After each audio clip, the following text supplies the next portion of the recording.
And I'm doing my persuasive speech.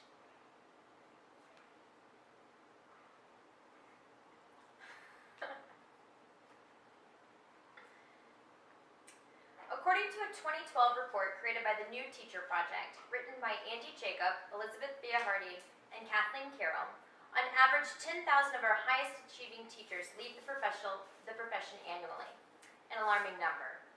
It's alarming because education is essential to the prosperity of any nation, and great teachers are the cornerstone of any successful education system. Over the course of their careers, teachers shape the lives of millions of children, molding them into prosperous or not so prosperous citizens.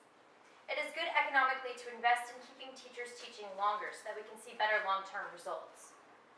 So major steps must be taken to increase teacher salary and professional respect if we are interested in having our children, nieces, nephews, and grandchildren educated by the highest caliber teachers. Improving education in itself is a good investment for our country both economically and socially. In a free market economy, we like to see return on our investments. People struggle with thinking that education is a good investment because it takes years and years to see the return. And by then, we've turned on to something else. Education is also a form of merit good, as explained in Jeff Riley's article, Merit Goods and Services, where it is believed that everyone should have access to a certain good no matter what their socioeconomic status. Another example of a merit good is giving kids immunizations. It's good for the child, and it's also good for society, because then that child won't go around infecting the world with contagious diseases. Education is similar, because how we educate people has a direct impact on everyone and shapes everyone's futures. So we need to educate students with better teachers.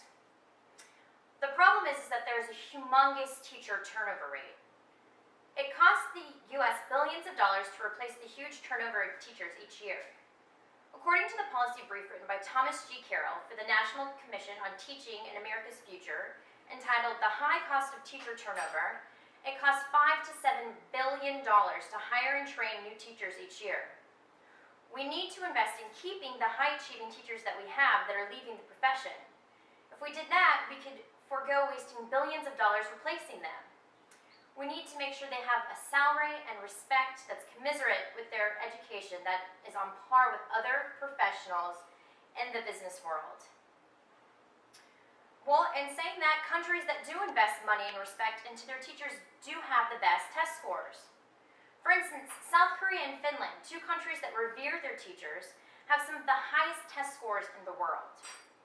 And the 2009 PISA, which is the Program for International Student Assessment Test, Finland far outscored the U.S. in math, reading, and writing. This country pays their teachers on par with its doctors and lawyers. The teaching profession in itself is also highly esteemed. In her article, Finland's A+ Schools, which I accessed on July 10, 2014 on weareteachers.com, Diva Del Porto explained that Finland's teachers are hand-picked from the upper echelon of academia, and that people battle for much sought-over teaching professions. This is the mindset that the U.S. should have, that it is an honor to be a teacher, and the pay should therein reflect that. So the question is, how do we attract the intellectual upper crust to a profession that is so important when it's not revered in our society? Right now, teaching is not seen as a lucrative career path for emerging high school and college students. And the way that teachers are paid is a direct reflection on that. According to the U.S. Department of Education National Center for Education Statistics, the average salary for public school teachers in 2011 to 2012 was $56,643 in current dollars. This indicates there was only a 1% gain from the 1990 to 91 school year. That is not a particularly attractive statistic for students newly emerging into the job world who are looking for a lifelong career path. In order to make teaching just as lucrative a career path as that of a doctor or a lawyer, the caliber of teacher produced will be affected if we don't make that translation occur. Saying that, education is essential to the future of our nation, and it is obvious that if we as a nation are to keep on par with the world, we must hold our teachers in higher esteem and let their pay reflect that.